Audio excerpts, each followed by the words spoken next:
Assalamualaikum warahmatullahi wabarakatuh. Perkenalkan, nama saya Ahmad Faid Rizky dengan NPM 2024 14548. Di sini saya ingin menjelaskan singkat tentang logika dalam pengembangan filsafat, yang mana ini adalah tugas dari dosen pengampu pelajaran filsafat ilmu yang diampu oleh Bapak Anco SSOS MPDI.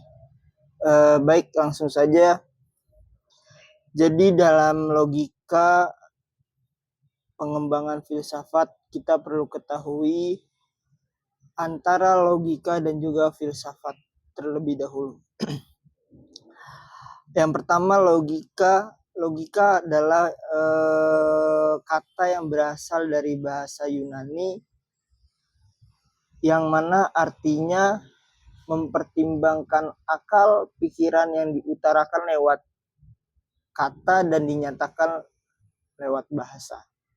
Yang mana secara singkatnya adalah logika itu cara kita menyampaikan akal pikiran kita, seperti itu. Adapun menurut bapak logika kita, yaitu Aristoteles, yang mana logika itu adalah konsepsi silogisme, sebuah bentuk argumen deduktif yang terdiri dari dua premis dan satu konklusi atau satu kesimpulan. Contohnya, Adit makan nasi. Manusia yang makan nasi akan sehat, maka Adit sehat. Contohnya seperti itu. Adapun pengertian filsafat sendiri, yaitu filsafat adalah konsep-konsep dasar tentang pengetahuan asalnya dari mana, keberadaannya dari mana, tujuannya apa, itu adalah filsafat. Yang mana keduanya ini saling berkaitan antara logika dan juga filsafat. Karena filsafat tanpa logika itu akan kelam. Layaknya ketika kita ingin menyelesaikan masalah tapi kita tidak bisa menyelesaikan masalah tersebut. Maka filsafat dan logika ini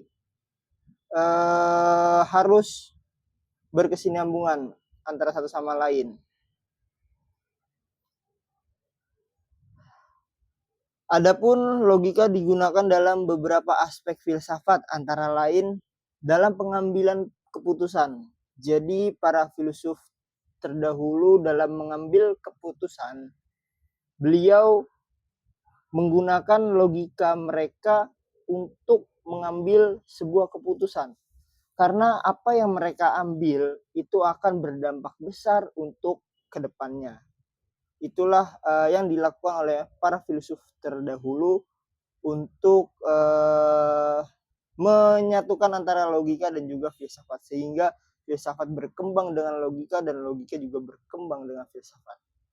Adapun yang kedua, untuk menyelesaikan masalah, jadi logika di sini membantu filsuf mengidentifikasi akar dari penyebab masalah dan bagaimana kita harus menyelesaikan masalah tersebut. Dan yang terakhir, untuk debat atau argumen, yang mana di sini sangat dibutuhkannya logika atau pikiran kita untuk mengeluarkan sebuah argumen atau untuk melakukan debat kepada filsuf-filsuf lain atau argumen-argumen orang yang masuk kepada kita. Seperti itu. Baik, mungkin itu saja penjelasan singkat tentang logika dalam pengembangan filsafat. Jadi kesimpulannya perlu kita ketahui bahwasannya sejarah filsafat logika telah digunakan banyak oleh para filsuf-filsuf terdahulu. Contohnya seperti Aristoteles, yang mengembangkan logika formal, dan Immanuel Kant yang menggunakan logika dalam membangun sistem filosofisnya.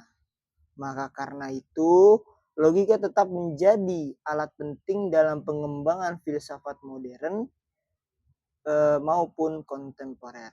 Mungkin ini saja penjelasan singkat yang bisa saya sampaikan. Kurang lebihnya mohon maaf. Wabillahi taufiq wal hidayah. Wassalamualaikum warahmatullahi wabarakatuh.